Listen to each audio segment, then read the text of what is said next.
Galing breaker ang neutral, dito i-connect sa neutral ng tatlong receptacle. Ito, at saka ito.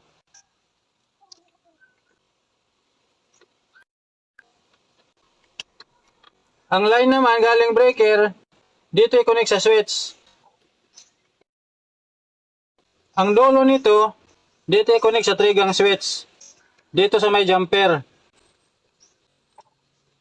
Naglagay tayo ng jumper para may supply sa switch number 2 at switch number 3. Itong isang puting wire, ito ang return ng switch number 1.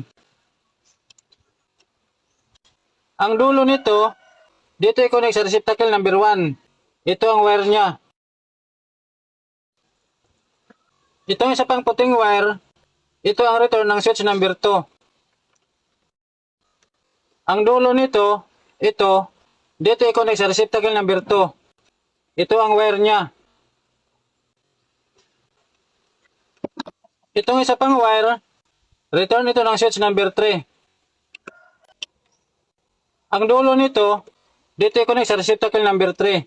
Ito ang wire niya. I-on natin ang circuit breaker. I-on natin ang switch. Switch 1, switch 2, switch 3.